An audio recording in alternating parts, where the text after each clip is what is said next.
folks. Again, thanks very much to Robert for inviting us here today to talk. It's amazing just listening to the last two speakers, the way alcohol's affected myself too, growing up as a child. You know, it's been in my own home too. But I just want to start off. My name's Daly. I'm from Belfast. I'm a husband, a father, and a grandfather. So I grew up in a family. There was only myself, my mother. I was only child. So faith in the house wasn't really that strong growing up. You know, when I was at primary school, I would have been an altar boy in St. Peter's, and that was really about it there. It was during school, during we went for school or anything like that there.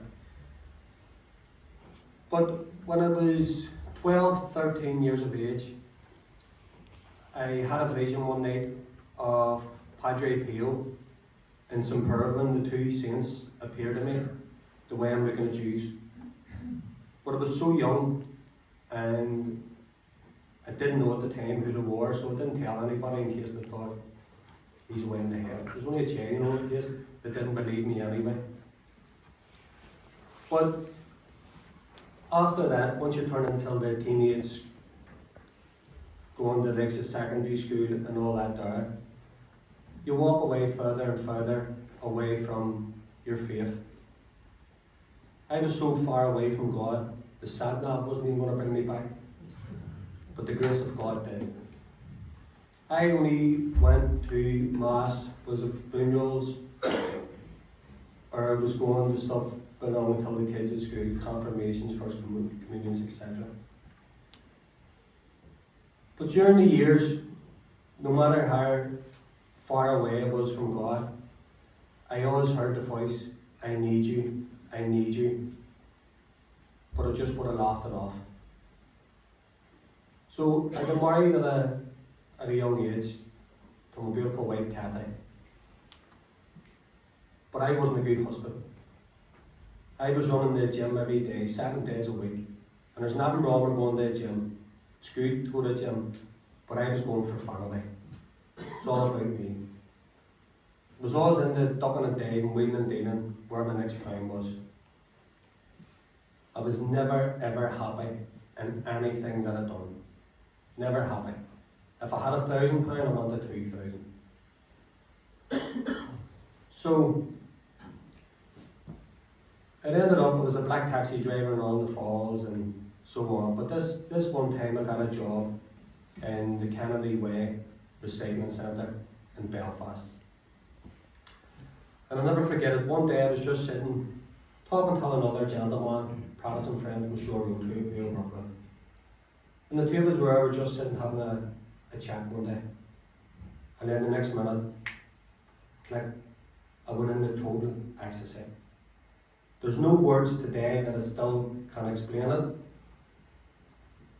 But Padre Pio came back to me. And it was just like what Jim was saying earlier on at the start of his talks. I didn't see him, but I knew that he was standing there.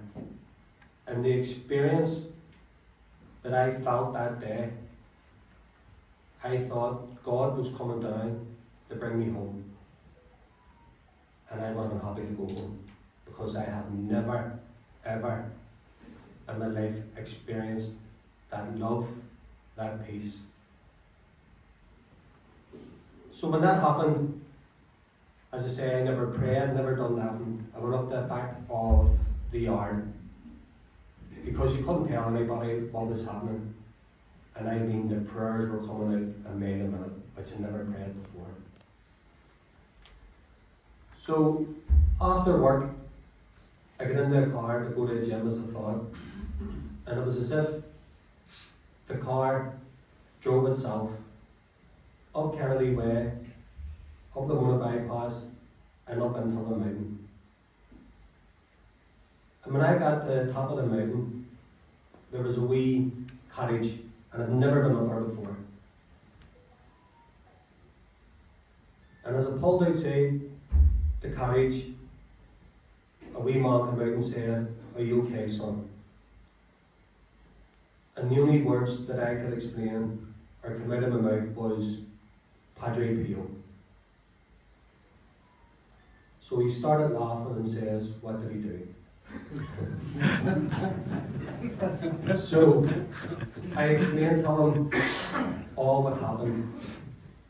And we must have been standing, and it felt like 5 minutes, but it was about 3 hours. And he gave me this beautiful statue of our Blessed Mother and a pair of rosary beads. So because I was doing a lot of ducking and diving, when I got back into the car, I had a couple of phones. And when I got into the car, I took the SIM cards of all the phones, broke them in half, threw them out the window, looked till the sky and said, I'm yours. I am totally yours. Don't know what it involves, I don't know what it is, but I am yours. And I remember going up in the house and going, oh, I can't wait. And when I walked through the door, I had a statue of Our Lady and a pair of rosary beads, and her exact words were, what have you done? She thought I bought a container of statues and rosary beads. And if I had them on a few quid, I don't know what I've done on anyway. But I was so blessed in the house I lived in, I had two wee living rooms. So I went into that room, I couldn't wait to get into that room to start praying. So I was in a couple of minutes, and while I was praying, I was able to look through the door and see my wife in the kitchen. And I felt, again, as Jim says at the start, in my heart, the Lord said to me, I love her too. And it just dawned on me, everything that she'd done for me all during the years, while I run the gym, doing this, doing that, and doing the other, and always put me first, and put her and my children last. But by the grace of God, that night, she got a new husband. And it was only by God's grace that happened. So, after that, I couldn't stop praying. And I remember going down to St. Luke's because of the experience I had to go and ask for a bit of help, or why me, or what was it about, and what happened. And I remember a priest, Father John Murray, and I explained to him what happened, and he says, well, we have a Magic Glory night every Monday night here. Why don't you come down? So I couldn't wait for a Monday night to go down. And when I went in, there must have been a couple of hundred people there. And I seen the queue for the confessional box. So I queued up, didn't know what to say, didn't know what to do, because I think my last confession was at secondary school. And while standing in the queue, the singer started singing, come back to me with all your heart, and don't let fear keep us apart. How long have I waited for you? And God help that priest. He was from Africa, he was a wee priestman that night. I couldn't even talk. I'm sure it was hard enough to understand me, but we were crying and the snatters tripped me.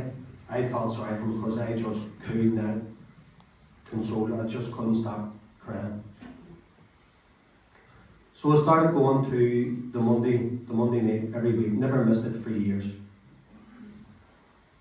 And I was so blessed to be asked by Father Ian to go into the wee healing ministry and start praying with people and so on, and get a wee bit more involved in the church. But when I sat there today in the church here, that's where I grew, was through adoration. Sitting with the King of Kings.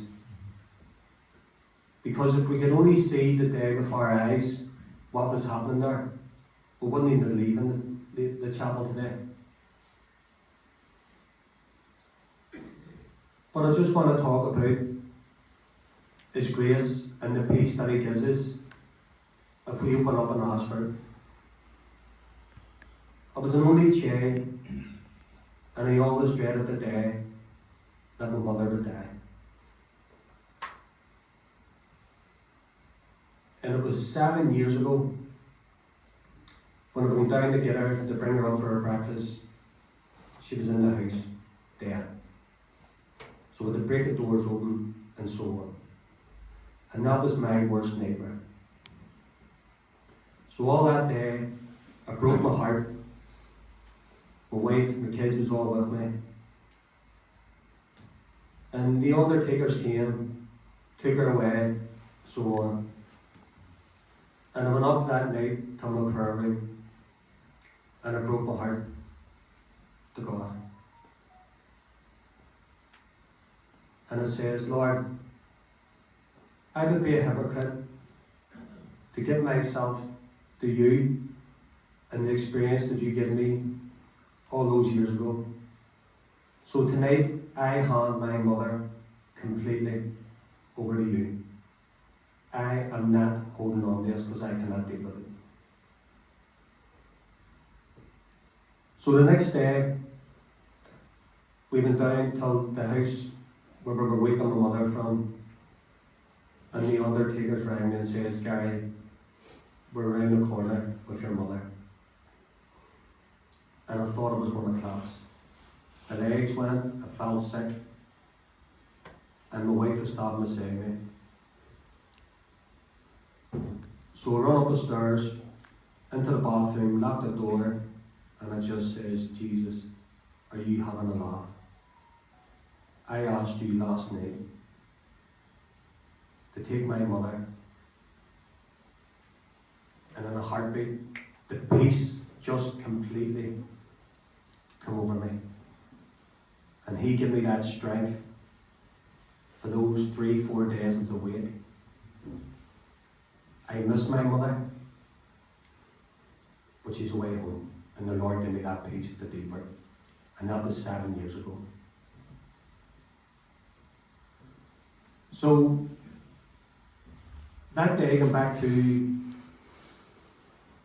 the dump, as I call it, when I had my experience for God. I was 33 years of age. And I remember going down to the wee adoration chapel on the Falls Road, and there was a notice said, Spiritual Director, call Sister, such and such telephone number, if you want to speak. And I remember ringing the number, and the wee nun answered. And she says, I'm on holiday at the minute, why don't you call and see me next week? She says, what's your name? And I said, Gary. How old are you? It's me, 33. She said, isn't that beautiful? Jesus died when he was 33. And I went, so am I going to die? So that's how gullible it was. But again, on my journey where the Lord, as we spoke about a few times here, is God's divine mercy.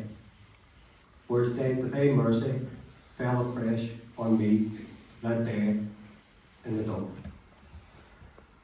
But what was just coming to me before I got up to speak was, we've heard a few times today about confession.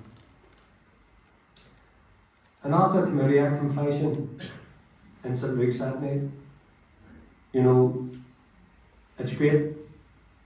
It's the best healing that we can get. But what took me so long to realise, and I'm sure most of us sitting here today, is to forgive ourselves. I used to sit in the front step, even so many months after my conversion, my experience, and couldn't forgive myself. Where I was speaking to my spiritual director then about it, and he just said, stop playing God. Let God be God. God has forgiven you, now you forgive yourself. So I just felt if anybody here today who feels like that, please forgive yourselves. Hand it over to God. Let Him be God, and let His grace fall upon us. Because with us not forgiving ourselves, we can stop His graces. But I'll just say a wee short story before I finish up, because I know we'll have time. But as our Lord lets you see that when He's working in your life, He's also working in other people's lives too, and He can change other people's lives through you. So I'll never forget it, my daughter and her boyfriend, and the daughter came into me one day and says, Daddy, kids, Daddy wants to meet you later on, can I come up? And I'm like, right, what's wrong? So it's me, yeah, bring him up, come on up. So he comes into the house and he was just sitting, made him a cup of tea, talking away, and he was just saying, now this guy was in the French for a reason, tough guy, you know what I mean, trained killer, everything else. And he was just, is there a God? And we were just talking, he just knew he was walking with God, and is there a God, and blah blah blah. So a couple of hours we were talking in the living room. And then I felt Our Lady just wrapped her mantle completely around him. And in the spirit within me says, Jim, Our Lady has her mantle wrapped around you now. And I mean, this guy is a big guy. He just broke down in tears. And his son told me that he cried for 3 days. And now he's back to every sacrament, Mass, everything. But that's the Lord letting me see I can do all things. But I don't want to go on and on, because I know we are stuck for time. Yeah, 5 more minutes. I don't want to say that. I'm sure. But speaking about Medjugorje, sorry, I'll talk about it. It's just when there's a couple of Cursillo people here tonight. I've never done Cursillo, but I have done the nap walk about 7 times, and Armagh and that. But it's amazing the way Our Lady, when she gets her eyes on you, what way she'll bring you in to come back. So I done the nap walk for about 7 years, but not once did I do it for prayer or for God or anything. It was for family. Look at me, sure I'm out running, I can do this and I can do that. Little did I know that Our Lady was working on me then. Through all the pain, walking from Armagh and that, because I was the worst walker in the world. But it's the wee things in which it builds on, and then when the proper time comes, as I call it, that's when you're hitting the head with a hammer. That's when the Lord will come back to you. But sitting the day in adoration, it just brings back a lot of memories, is where we grow. And there's no better place to grow is in front of Christ in the Blessed Sacrament. But I've been so blessed too also in the last lot of years walking with God, to have a couple of friends who are priests. And when we chose today, there was 600 men in the church today sitting in front of Jesus. And if every one of us here today can adopt a priest, adopt them, pray and the first name comes in, and continue to pray for our priest. Because we need our priest. We need the sacraments in the church. Without them, we can't have the Eucharist, confession, all the sacraments, so we need them. And we need to support them and pray for them. And don't get me wrong, if you're caught up in the self, we can be angry at them, and you know what I'm saying? But instead of that, pray for them, support them, and let them know that we're there to support them. Well folks, thanks very much for listening to me. I just wanted to make it short today because, as I say, Mass comes first and we're getting ready to go to Mass there. But thanks very much. God bless.